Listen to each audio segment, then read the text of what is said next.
This morning, one of the subjects that I wanted to touch on is this fatigue and stress when we talk about our young students. They're involved in a lot of different things. They're urged and they love to do a lot of different things involving school, whether it be athletics, whether it be music, drama, clubs, and all that, but also the requirements of the schoolwork, homework, and beyond. And it can add up to long days and fatigue for these young students. Kind enough to join us this morning is Dr. Catherine Lamparic. Dr. Lamparic is the Director of Psychology at Akron Children's Hospital, and she joins us live this morning. And Catherine, thanks for getting up with us and taking some time to share certainly the insight into this and what we can do as parents, educators, and beyond to counteract that. But I'm wondering, you seeing the same stress levels? You hearing these stories from a lot of families?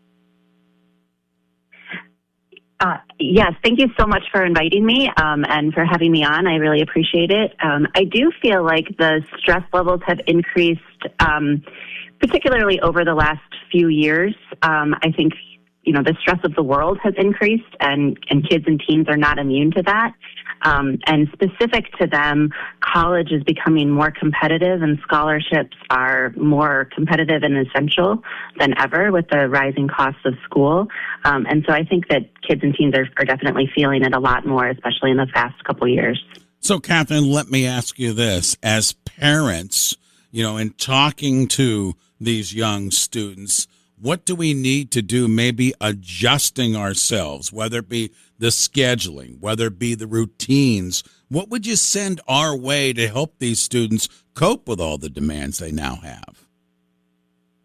Yeah, absolutely. I think the first thing is that teens have to feel that they're able to come to parents when they're feeling stressed and overworked. Parents are supposed to be, we're supposed to be the ones that help them work through it. But I think sometimes, especially in this time of adolescence, kids kind of pull away from parents. And so I think the first step is making sure that our relationship is as good as it can be, and that if kids are feeling pressured from outside sources, that they're not also feeling pressured from parents. I think supporting good rest and breaks throughout the day and in the evening, like having break times from activities and from studying, is really important. And good sleep habits are really, really important, of knowing that teens need more sleep than adults, and younger kids need even more sleep than teens. And so really focusing on sleep. I think decreasing their workload, reducing the number of activities and sports and clubs and classes can definitely be helpful, but that's a hard conversation to have when kids are so motivated and want to participate in everything. Yeah, I agree with you. With us is Dr. Catherine Lamparic, again, Director of Psychology at Akron Children's Hospital. And certainly I think us parents, right, Catherine, we have to look at the mirror ourselves a little bit with the economic concerns of higher education. We want them to perform. We want them to do this, maybe get some academic dollars, maybe get other dollars going their way, whether it be music or athletics, whatever it might be. And sometimes that's a trickle-down effect, right, to the students as they're feeling that stress, I imagine. Absolutely. Yeah, I think we're role models for them, and we're feeling the pressure as well. Oftentimes the parents are the ones that are footing the bill. So it definitely affects us as well. I think about it as, we have internal motivation and external motivation. Parents provide that external motivation for kids to perform. But if kids are feeling a lot of pressure internally, then it's a sign that you probably don't need to apply as much external motivation, and that they're already feeling it internally. I got twin 16-year-olds, so I see this about every day, Catherine. And sometimes they'll turn to me and they'll say, "Dad, I'm exhausted." And I'll say, "Hey, take a break. Get away from it a little bit. Go for a nice walk or do something that relaxes your brain a little bit, and then come back to it." So I want to get into the world of psychology, because I don't know if that's the right thing to say or not. But when these kids are burdened with the stresses of getting ready for this test, and they got this club, and they got this meeting, and they got to get this workout in, what can our parents relate to them to maybe help them along this bumpy road? Yeah, no, I think that's great advice. I think there's a couple different things that, depending on what they're stressed about and when they're stressed, if it's the night before the exam and they need to be studying, it's about how can I get my stress level to a point where I can maximize my studying. So spending an hour walking away and doing something enjoyable might not be the best option at that point, but that's good to kind of work in those breaks throughout the week. I think helping them, with the cognitive stress of a lot of times we spend more time worrying about what will happen if we don't get a good grade, and then it takes away our mental energy from actually studying to be able to learn the material to get the good grade. And so I think, probably the first step is where are we at with what we need to be doing right now? Like, what's the best use of my time? Can I afford to take some time away? And then what's kind of driving the stress in the moment? You mentioned a couple things, and with us is Dr. Catherine Limp-Eric, again, Director of Psychology at Akron Children's Hospital, something away from the mental side but connecting to it. You mentioned a good night's rest. I imagine also in there, Catherine, is probably a good working diet to help fuel the body and such. Talk about maybe the importance of those two.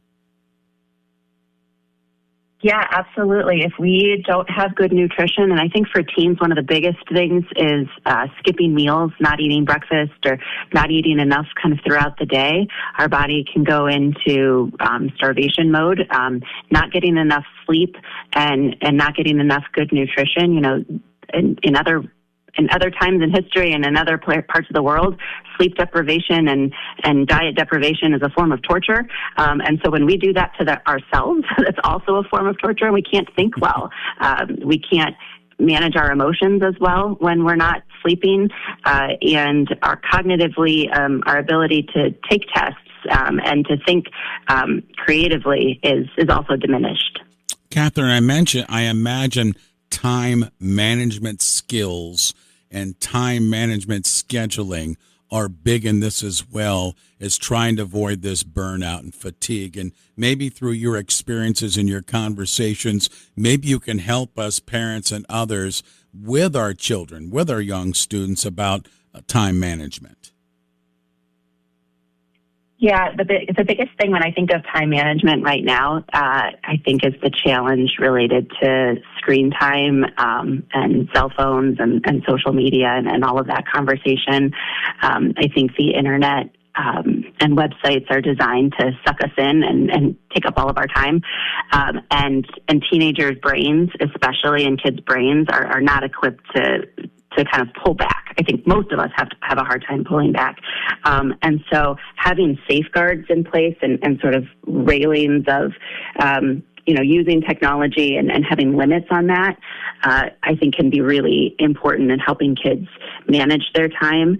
Having that conversation openly with them of, and being honest of like, it's hard for me to put down my phone sometimes too. And so these are the things that can help in having those limits. Also sitting down if they have a big test coming up, sitting down with them and helping to map out, how we're going to work out a study schedule and where that's going to fit in with all of your other activities that you've got going on. Catherine, great stuff this morning. My final thing for you this morning, on a big chalkboard, what would you list, maybe one or two, when we're trying to help out this subject of child burnout, fatigue, and stress? What are the most important things for us to take away from you and your conversation with us this morning? Yeah, great question. I think probably the number one thing is thinking about balance. And that there's times to be highly kind of in the zone and really experiencing more stress, right? When you're going into a competition, when you're taking a test, when you're studying, there is an increased physiological stress that we experience that actually helps us to achieve and helps us to do well. But we need to balance the amount of time that we're in that heightened stress state with times of relaxation so that we can rest and relax and digest, that rest and digest state. And so it's really thinking about your overall sense of balance and am I spending enough time in that relaxation state and how do I get there? Dr. Catherine Leperick has been with us. Catherine is the director of psychology at Akron Children's Hospital. It's a big subject. I've been reading more and more about this, with me still having two in high school and trying to help them fight through this. And she gave us some really good information this morning. Catherine, thank you for getting up with us and sharing it with us this morning. Much appreciated. Thank you, and good luck with your teams. There you go. Fun times. Dr. Catherine Leperick with us this morning, again, Director of Psychology at Akron Children's Hospital.